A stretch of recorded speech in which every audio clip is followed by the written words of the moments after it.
자주 물어보시는 질문을 정리를 해봤습니다. 첫 번째, 요약집.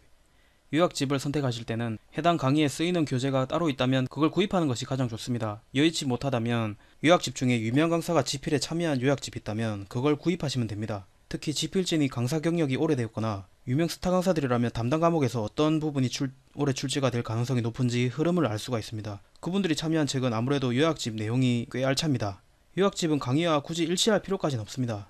단 주의할 점이 있는데 인지도 없는 학원, 공인중개사 무료 강의 카페 같은 곳에서 출제되는 교재는 되도록이면 사용하지 마시길 바랍니다. 오타가 굉장히 많고 집필진 또한 신뢰하기가 어렵습니다. 종어표에 나와있지 않은 오타를 몇 개 발견하는 순간 책에 대한 신뢰도가 무너질 수 있습니다. 초반에 말씀드린 것처럼 강사에 대한 신뢰, 강의에 대한 신뢰, 교재에 대한 신뢰, 공부 방법에 대한 신뢰, 이게 떨어지면 학습이 잘 안됩니다. 그 다음 단기 공부법에 대한 불안감, 필기도 교재도 없이 그것도 배속까지 올려서 보고 듣는 것만으로 지식을 제대로 쌓을 수 있는 것인가에 대해서 의구심, 불안감을 느끼는 분들이 꽤 계실 겁니다. 정기교육, 학원의 일률적인 커리큘럼에 익숙해져 있는 분들일수록 불안감을 크게 느끼실 텐데요. 안타깝게도 불안감을 해소해드릴 수 있는 방법은 스스로 시도를 해보는 것 말고는 없습니다. 제가 아무리 설명을 해드려도 직접 해보지 않은 이상은 계속해서 불안해하실 거 알고 있습니다. 작년에 단기 공부법 카페를 운영할 때도 그냥 카페의 학구열이 너무 뜨거워서 그 분위기에 활동하는 분들도 소수 계셨습니다. 단기 공부법은 지난 수개월간 학원의 커리큘럼대로 시험 공부를 하고 있었던 분들보다 차라리 3개월 남은 시점에 부랴부랴 공인중개사 자격증 한번 따보겠다고 독하게 마음먹은 생초보 수험생분들에게 훨씬 효과가 컸습니다. 왜냐하면 생초보 수험생분들은 제가 그랬던 것처럼 대부분의 수험생들이 어떤 방법으로 공부하고 있는지는 전혀 모르고 별로 관심도 없고 이 공부법을 거의 그대로 따라하기 때문입니다. 작년에는 한 분 한 분 일일이 세세하게 가이드를 해드렸었는데 다른 방식으로 공부를 꾸준히 해오셨던 분들 중에 끝까지 기존 방법을 고수하셨던 분들, 기존 방법의 단기 공부법을 일부 접목해서 이상하게 공부하는 분들이 유독 많았습니다. 그때는 그렇게 공부하면 안 된다고 조목조목 설명해 가면서 엄청 뜯어 말렸는데 이분들은 결국 불안해해서 다시 기존 방법으로 돌아갑니다. 아마 강사나 주변 수험생들에게 이렇게 물어보겠죠. 공인중개사 시험 3개월 만에 합격 가능하다고 생각하느냐고. 그럼 돌아오는 대답은 뻔합니다. 절대 그 방법대로 따라하지 마라. 말도 안 된다. 사람들은 늘 해보지도 않은 사람들에게 물어봅니다. 안 해봤으니 돌아오는 대답은 정해져 있습니다. 실무에서도 비슷한 사례가 있는데요. 사람들은 대체로 주변인의 마음이 많이 흔들리는 경향이 있고 경험해보지 않은 것은 위험하다고 느낍니다. 또 위험을 회피하려는 본능이 있기 때문에 항상 대다수가 하고 있는 것을 따르려고만 합니다. 그리고 조금만 위험을 강조해도 흔들립니다. 100명 중에 99명이 절대 가지 말라는 길을 가기로 마음먹기는 쉽지 않습니다. 단기 공부법 카페를 운영할 때는 등업 기준이 게시글 10개에 댓글 10개인가 그랬습니다. 나중에는 30개를 올려버리기도 했는데요. 단기 공부법은 능률이 높은 공부법이기도 하지만 공부할 수 있는 기간이 많지 않은 분들에게 있어서는 유일한 공부법입니다. 그만큼 전투적으로 공부를 하셔야 함에도 합격에 대한 의지가 약한 분들은 적극적으로 따르리 만무하기 때문에 그래서 일부러 등업 기준을 많이 높여가지고 운영을 했습니다. 게시글 내용을 대충 쓴 분들, 분위기 흐리는 분들, 이상한 분들 전부 강퇴시켰습니다. 그런데도 300분 정도가 등업에 성공해서 열심히 활동을 하셨는데 300명으로 인기 카페 100위에 들 정도로 열심히들 활동을 하셨습니다. 그런데 많은 사람들이 단기 합격 노하우를 갈구하면서도 겨우 몇 개의 글을 적는 것이 번거로워 망설이거나 아니면 99명이 하는 방식을 따르기로 자신과 타협을 봅니다. 공부법에 대한 설명은 모두 했고 영상에 따라 하고 안 하고는 본인 자유입니다. 단기 공부법의 역사. 단기 공부법의 원조격이라 할 수 있는 시험 공부 방법이 있다는 거 혹시 아십니까? 바로 인강만 죽어라 10번씩 보고 시험 치러 가는 겁니다. 황당해 보이겠지만 의외로 이렇게 합격을 하신 분들이 종종 있습니다. 아이러니하게도 공인중개사 시험을 만만하게 보고 도전해야지 가능한 방법입니다. 실제로 우리 직원 중에 한 분이 이렇게 1차를 합격을 했습니다. 강의 내용만 숙지해도 각 과목당 깔리는 점수가 있다 이렇게 말씀드린 적이 있었는데 기본 점수에 운빨로 때려 맞히게 되는 문제들로 합격을 하는 겁니다. 운빨이 중요한 다소 위험한 방법이라서 가끔 합격하는 분들이 나오기는 하지만 불합격자가 훨씬 더 많이 나옵니다. 직원분도 턱걸이로 합격했다고 하더군요. 이 방법에서 보완 발전한 것이 강의에 요약집을 추가하는 것인데 아무개씨가 강의랑 요약집만 보고 합격을 했다더라 라는 무용담만 믿고 정확한 방법도 모르고 가벼운 마음으로 단기 합격에 도전했다가 피본 분들이 많이 발생했습니다. 그러면서 차츰 여론은 3개월 동차 합격은 극소수에게만 가능한 공부법 이렇게 굳어지게 되었습니다. 여기에 더해서 강사님들도 애초에 못을 박아버립니다. 3개월 합격했다고 말하면 그 앞에 일자가 빠졌을 거라고 말입니다. 아마 자격증 관련된 강사님들은 이 영상이 퍼지는 걸 싫어할 겁니다. 기득권이라 할 수 있는 학원 커리큘럼을 완전히 부정하는 것이니까 말입니다. 그런데 저는 학원이 바뀔 때가 되었다고 생각합니다. 물론 수험생들도 이제는 고정관념을 버릴 때도 됐고 말입니다. 한 가지 중요한 점은 공인중개사 시험이 방법을 안다고 쉽게 합격할 정도로 만만한 시험이 아니라는 점입니다. 3개월 만에 합격을 하고 싶다면 최선을 다해서 공부를 해야 됩니다. 이걸 잊어서는 안 됩니다. 문제풀이 과정 생략에 대해서 문제를 거의 풀어보지 않고 본 시험을 치러 간다는 점에 걱정하시는 분들이 계실 겁니다. 사실 저 또한 단기공부법으로 동차 합격을 준비하면서 도무지 빠듯한 시간 때문에 문제풀이를 해보고 싶어도 도무지 포함시킬 여력이 없는 현실 때문에 초기에는 불안했습니다. 즉 처음에는 일부러 문제풀이 과정을 뺐던 것이 아니라 시간이 없어서 제외시키고 시험을 치렀던 것인데 문제를 푸는데 전혀 불편함이 없었던 겁니다. 남들 다 푸는 문제집도 한 번 안 풀고 꼭 한 번은 봐야 한다는 모의고사도 한 번도 안 치러보고 본 시험에 들어갔습니다만 문제 유형이 전혀 생소하지 않았습니다. 이건 당연합니다. 강의를 보시면 아시겠지만 강사들이 중간중간에 꽤 자주 기본서에 포함된 중요한 문제들을 읽어주기도 하고 OX 문제를 불러주기도 합니다. 게다가 기출문제집을 보시면 양이 꽤 많습니다. 이것으로 차고도 넘칩니다. 저는 직전 3, 4회만 풀었는데 양이 너무 많고 문제 푸는데 쓰이는 시간이 너무 아까워서 굳이 문제를 많이 푸는 것보다 요약집을 더 보는 게 낫겠다고 판단을 했습니다. 이론이 모두 정리가 되고도 시간이 남는 분은 문제를 많이 풀어도 괜찮습니다. 그렇지만 3, 4개월 단기 공부법으로 공부하시는 분들은 시간이 넉넉하지 않을 수 있기 때문에 풀어볼 시간이 아마 없을 겁니다. 혹시 고득점을 노리시는 분이라면 스케줄 중에 제일 마지막에 넣는 것이 좋습니다. 즉 마지막에 시간이 남는 분들만 문제풀이에 손을 대시길 권합니다. 문제 유형을 익히기 위해서 가장 좋은 것은 기출문제집을 푸는 겁니다. 학원에서 만든 문제집, 모의고사는 기출문제와 달리 여러 번 검증을 거친 문제가 아님에 유의를 해야 됩니다. 마지막 달에 하는 특강에 대해서 9월, 10월쯤 되면 강의 사이트마다 특강들이 속속 올라옵니다. 판례 특강, 조문 특강, 쪽집게 백선, 암기 비법 등등. 강의는 당연히 많이 들으면 유리합니다. 그러나 단기 공부법 스케줄 중간중간 넣는 것은 추천하지 않으며 마지막 정리 목적의 특강들이기 때문에 문제풀이와 마찬가지로 단기 공부법으로 탄탄하게 이론들을 모두 다진 후에 정시간이 나오면 듣는 것이 좋습니다. 제 속내를 말씀드리면 차라리 특강 들을 시간에 요약집 프린트물을 복습하는 것이 좋습니다. 어차피 이론이 확실한 사람들은 어떤 문제가 나와도 다 잘 풀어갈 수 있습니다. 공인중개사 시험은 법 과목임을 잊지 마십시오. 응용 문제가 잘 안 나옵니다. 이상하게 꼬아내는 문제들은 잘 안 나옵니다. 그 다음 강사 선택 요령. 강사님들은 되도록이면 많은 합격자들에게 검증받은 스타 강사들의 강의와 요약집을 사용하는 게 좋습니다. 처음에는 오해받을까봐 강사에 대한 언급은 하지 않을 계획이었습니다. 그런데 가만히 생각을 해보니 당시 하루 15시간 정도씩 공부를 하고 있었던 저에게는 강사 선택에서 시행착오가 많았어도 재빨리 계획을 바꿀 수 있는 시간적인 여력이 있었던 것에 반해 카페를 운영할 때 수백 명의 공부법 진단을 해드렸을 때 그때 대부분의 수험생들은 하루 공부할 수 있는 시간이 한정되어 있다는 것을 알 수 있었습니다. 단기 공부법 자체가 애초에 3개월 동차 합격을 노리는 분들을 위해 나온 거라서 강사 선택의 오류는 치명적일 수 있다는 판단에 미리 추천을 해드렸고 단기 공부법을 연재하면 할수록 강사를 도저히 뺄 수가 없었습니다. 그만큼 단기 공부 스케줄상 강의의 비중이 높기 때문에 강사의 영향을 크게 받습니다. 강사마다 극과 극의 강의 실력을 가졌기 때문에 되도록이면 제가 추천해드린 강사가 아니더라도 꼭 잘 가르치기로 유명한 강사를 이용하시길 권합니다.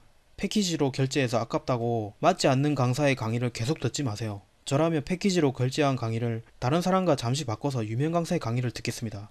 강의 듣는 요령. 강의를 들으면서 필기도 하면 안되고 기본서나 요약집을 보는 건 여러 번 말씀드렸지만 절대 안됩니다. 배속은 되도록이면 1.4배속에서 1.6배속 사이에서 놓으시는 게 좋고 2배속은 거의 대부분의 사람들에게 실속이 없습니다. 강의를 들을 때는 마치 듣고 이해한 것 같아도 대부분은 머리에 별로 안 남는다는 것을 알게 되실 겁니다. 꼭 급하더라도 1.6배속을 벗어나지 마세요. 강사들이 강의 도중에 기본서를 읽는 경우가 있는데 그때는 어떤 내용인지 집중해서 듣고 이해까지 하셔야 됩니다. 보통은 책을 읽고 나서 칠판이나 구두로 풀어서 해석을 해줍니다. 근데 책만 주구장창 읽는 강사는 단기 공부법에 절대 맞지 않습니다. 강사가 책을 읽어줄 때는 어떤 내용을 읽는지 유심히 들어보세요. 사람에 따라 듣고 이해하는 것이 익숙하지 않을 수도 있지만 둘째 날이 다르고 셋째 날이 다를 정도로 하다 보면 익숙해지고 집중력도 점점 높아짐을 느끼게 됩니다. 단기 공부법은 부가적인 효과가 있습니다. 집중력이 굉장히 좋아집니다. 강의를 하루에 4개에서 12개씩 몰아서 보는 일은 엄청난 인내가 필요한 일입니다. 하루에 50에서 100여 페이지를 몰아서 보는 공부 패턴 또한 마찬가지입니다. 강의를 오래 보면서 길러진 집중력이 요약집을 볼 때도 도움이 많이 되고 이때 길러진 집중력은 본 시험을 칠 때도 빛을 발합니다.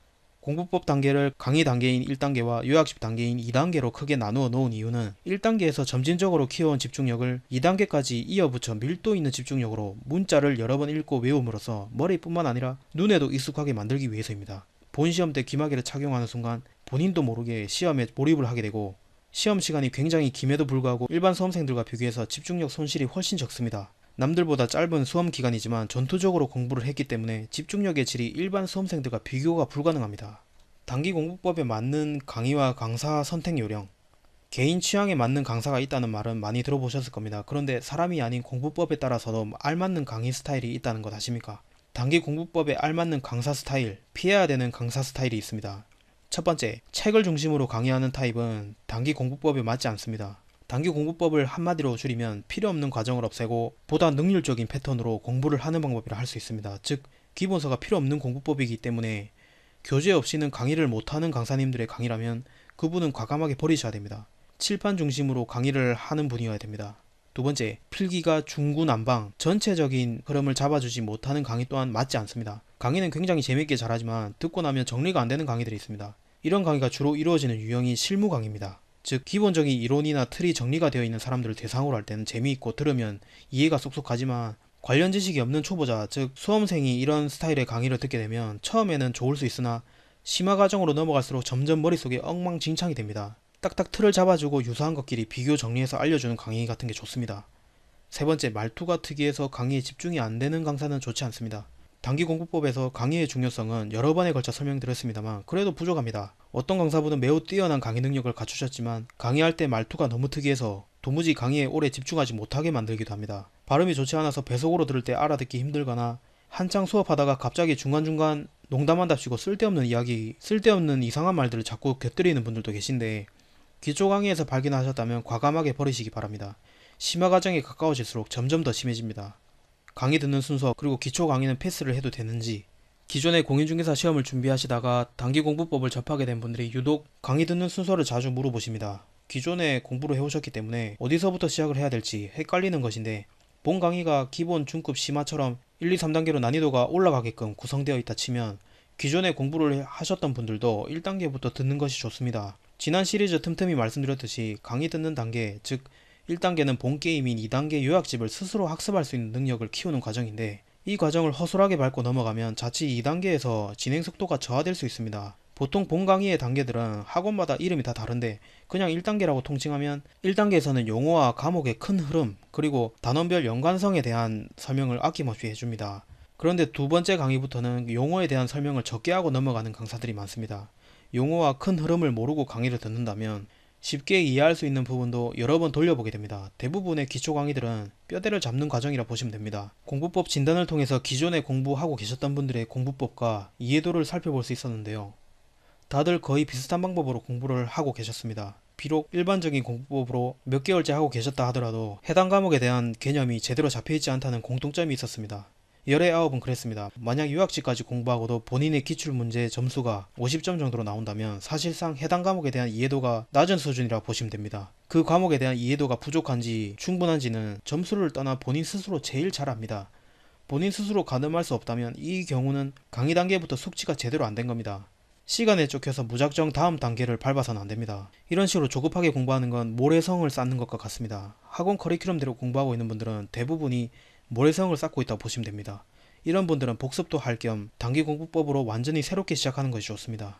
판례지가 핵심 조문자료, 민법은 다른 교재 없이 각종 카페들에 굴러다니는 판례 요약집과 핵심 조문, 민법 요약 정리한 프린트물, 다른 전문 자격사 민법 최신 기출문제 같은 것들만 구해서 공부하셔도 안정적으로 합격 가능합니다. 단 이러한 자료를 공부하실 때는 해당 자료로 강의하는 자료가 있다면 한 번쯤 들어보는 것도 좋습니다.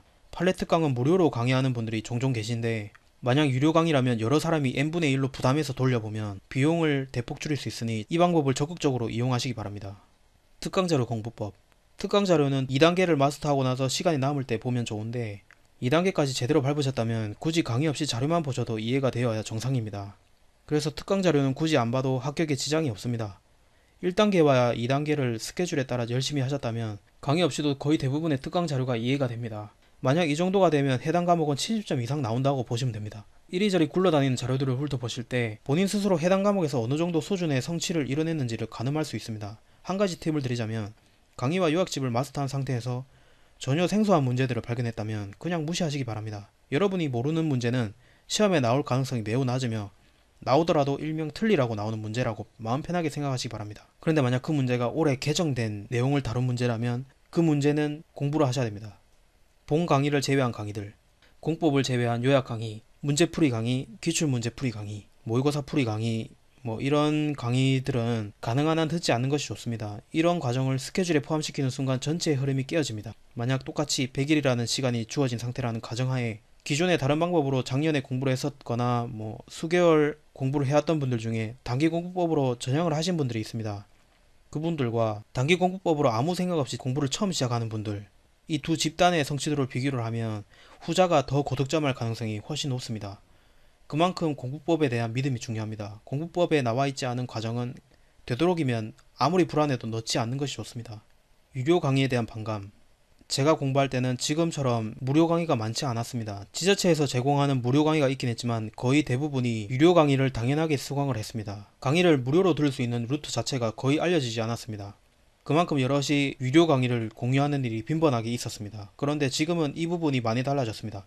무료 강의가 워낙 많다 보니 오히려 유료 강의에 대한 반감까지 느껴질 정도입니다. 이미 느끼셨겠지만 저 개인적으로는 무료 강의에 대한 신뢰가 매우 낮은 편입니다. 일부 강사님들을 제외하고는 매우 조심스럽게 접근하셔야 됩니다. 저는 그만큼 시행착오를 지겹도록 많이 겪었었기 때문입니다. 제가 공부할 때처럼 마음만 먹으면 하루 10시간 이상씩 공부에 투입할 수 있는 분들이라면 이런 시행착오들도 도움이 될 수는 있겠지만 8시간 이하인 분들은 되도록이면 강의를 공유하거나 교환을 하더라도 검증받은 강사들에게 들으시길 권합니다. 물론 제가 모르는 무료로 강의하시는 강사님들도 매우 많습니다. 그분들 중에 무료지만 잘 가르치는 분들도 계실 겁니다. 반드시 수강 후기들을 꼼꼼하게 검색을 해보시고 결정하시기 바랍니다. 고상처 요약특강에 대해 자주 물어보시는데 시잘부나 시꼭테를 말하는 것이 아닙니다. 말 그대로 핵심 요약특강이라는 제목으로 기억을 하고 있고 지금의 강의 이름이 바뀌었을 수도 있으나 그 강의에 사용되는 교재를 찾아보시기 바랍니다. 220페이지 정도 되는 교재를 사용했습니다. 제가 다른 책은 시험 합격 후에 전부 다 내다버렸어도 공법 요약집은 기념으로 아직 갖고 있을 정도로 좋은 책입니다. 과목 순환 이해. 단기 공부법은 1차 과목과 2차 과목을 철저하게 나눠서 공부를 하셔야 됩니다. 즉 1차 과목은 1차 과목끼리만 순환을 하는데 1차 두 과목이 전부 마무리되기 전까지는 2차 과목을 절대로 끼워 넣으시면 안됩니다. 하등 도움이 되지 않습니다. 최근 과목별 공부 순서를 말씀드리면서 혼돈이 온 것 같은데 하루 한 과목씩 공부하는 것이 아닙니다. 마찬가지로 2차 과목을 공부할 때도 절대로 1차 과목을 끼워 넣으시면 안됩니다. 1차는 1차끼리, 2차는 2차끼리입니다. 시간이 부족할 경우 심화과정 패스. 본 강의는 다 듣는 것이 좋습니다만 정말 시간이 없는 분들은 2차 과목에 한해서 심화과정을 생략하는 것도 고려해 볼 만합니다. 강의 듣는 과정은 요약집을 혼자 공부하기 위한 능력을 키우는 과정이기 때문에 최소한 해당 과목의 큰 틀, 뼈대를 이해하는 수준 정도는 되어야지 요약집 공부가 가능합니다. 강의로 부족한 살은 요약집을 이용해서 채워 넣으시면 됩니다. 그렇지만 기초, 기본 과정은 필수로 들으셔야 됩니다. 민법은 2차 과목의 배경 지식이 되기 때문에 심화 과정까지 모두 듣는 것이 좋습니다.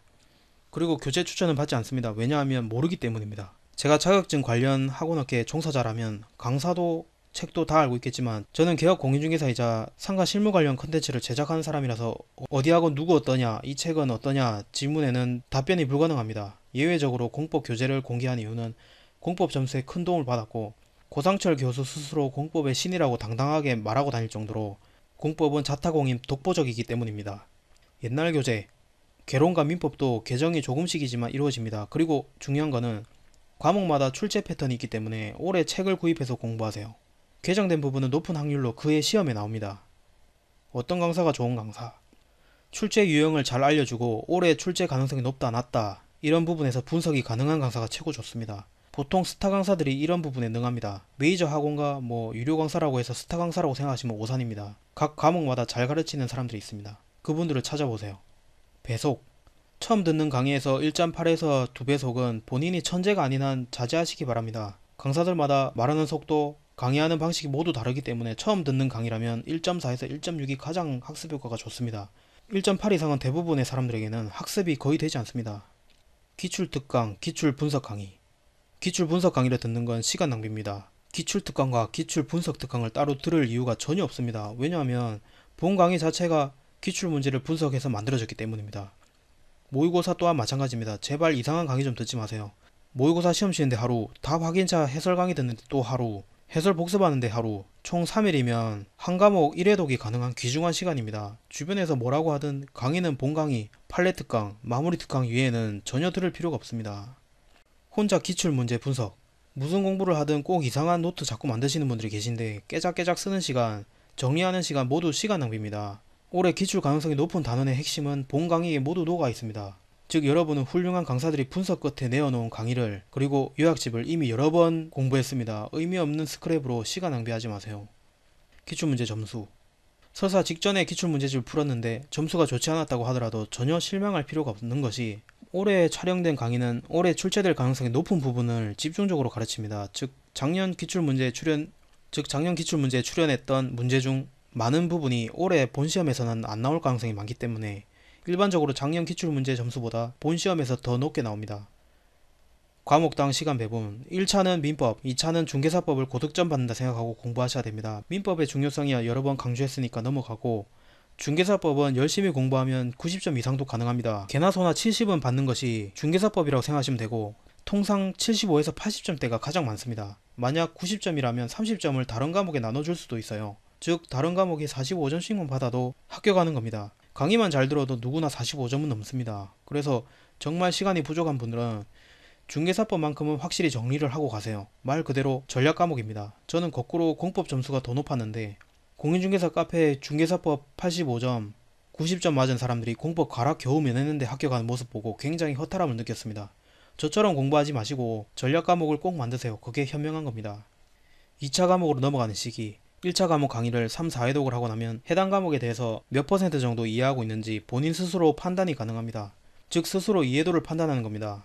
스케줄편에서는 기출 점수가 60점 정도 되면 넘어가라고 했는데 이것보다는 스스로 판단하는 것이 가장 정확합니다. 만약 강의 이해도가 만족스러운 수준이라 판단이 서면 요약집 공부에 들어가시고 1차 요약집을 어느 정도 공부하고 나면 2차 과목으로 넘어가야 되겠다 말아야 되겠다 판단이 스스로 섭니다. 그게 정상입니다. 즉 중간중간 판단은 본인이 직접 하셔야 됩니다.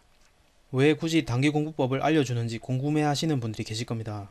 공인중개사의 적은 공인중개사라고 생각했던 적이 저도 있었습니다. 저는 작년에 호기심에 실무자들이 모인 카페를 만들기로 계획을 했는데 실무자에는 중개보조원도 포함이 되고 중개보조원의 숫자가 공인중개사보다 월등히 많기 때문에 그분들의 자격증 취득을 장려하기 위해서 공부법을 연재하기 시작했는데요. 그 전까지만 해도 수년 동안 아무한테도 이 공부법을 알려주지 않았습니다. 심지어 현업에서 만나 친해진 중개보조원 동료들에게도 말입니다. 왜냐하면 많은 중개사들이 생각하는 것처럼 한정된 파일을 나눠 먹는 거라 생각했었는데요. 그런데 실무를 알면 알수록 공인중개사가 많아져야지 공인중개사에 대한 대국민 이미지가 좋아진다는 결론을 내렸습니다. 이게 첫 번째고, 두 번째 이유는 여러분도 자격증을 취득하고 실무에 나가보면 아시겠지만 소속 공인중개사와 중개보조원이 하는 일은 정확히 똑같습니다. 법에는 중개보조원이 할 수 없는 일들이 많이 남아있지만 현실은 그렇지 않습니다. 특히 중개보조원이 자격증을 빌려서 수십 년 동안 중개업소를 당당히 운영하고 있는 부동산들도 많습니다. 실무에서 중개보조원 동료들은 법을 잘 모르기 때문에 법의 테두리에서 벗어난 영업 방식을 많이 사용합니다. 공인중개사들은 자격증이 취소되거나 업무 정지 같은 벌칙들을 어렴풋이나마 알고 있기 때문에 돈 욕심에 나쁜 생각을 잠시 하다가도 브레이크가 걸리고 자연스레 중개사고를 예방하기 위해서 조심하는 경향이 있는데, 중개보조원은 관련법을 잘 모르고 영업을 하는지라 보고 있으면 너무 용감하게 일을 합니다. 아무튼 중개인에 관한 나쁜 사례들 중에 굉장히 많은 부분들이 중개보조원의 실수나 무책임한 영업 방식에서 나옵니다. 즉 중개보조원 제도를 없앤다면 중개사고가 대폭 줄어들게 될 것이고 공인중개사들의 전문성이 대체로 높아지고 덩달아 전체 공인중개사에 대한 이미지가 좋아질 것이라 생각했고, 보조원으로 채웠던 자리를 자격증을 취득한 사람들이 채워야 한다고 생각을 했습니다. 그래서 중개보조원분들이 일과 자격증 준비를 동시에 할 수 있도록 공부법을 잠시 공개를 했던 것인데 중간에 컨셉을 예정대로 실무자 위주로 바꾸는 바람에 폐쇄적인 공간으로 바꿨습니다. 실무자들 입장에서는 자격증 관련된 글들이 불편하거든요. 중개보조원 제도 관련해서는 저뿐만 아니라 다른 개업 공인중개사들도 인식하고 있는 핵심적인 문제점입니다. 또 한 가지 이유를 덧붙이자면 기존의 연령대가 높은 개업 공인중개사분들은 요즘 같은 시대에 적응을 잘 못하고 있습니다. 빠른 세대 교체가 필요하다고 느꼈습니다. 혹시 자격증이 필요 없다고 오해하시는 분들이 계실까봐 말씀드리면, 공인중개사 자격증을 갖고 있으면 명함에 공인중개사라고 넣을 수 있고 광고할 때도 그렇게 쓸 수 있습니다. 물론 중개보조원은 중개보조원이라고 적어야 되고 개업을 하게 되면 대표라고 쓸 수 있습니다. 그리고 자격증이 있으면 더 멀리 보게 됩니다. 바로 내 사업이죠. 보조원 동료들을 보면 개업은 별로 관심이 없습니다. 개업에 관심이 있고 없고가 뭐가 중요하냐고 생각할 수도 있는데 개업을 하면 상당히 큰 이점들이 있습니다. 그런데 이건 소속 공인중개사들도 잘 모릅니다. 살짝 말씀드리면 소속과 개업은 하는 일이 상당히 많이 다르고 할 수 있는 일도 개업 공인중개사가 훨씬 많습니다. 다방면으로 말입니다.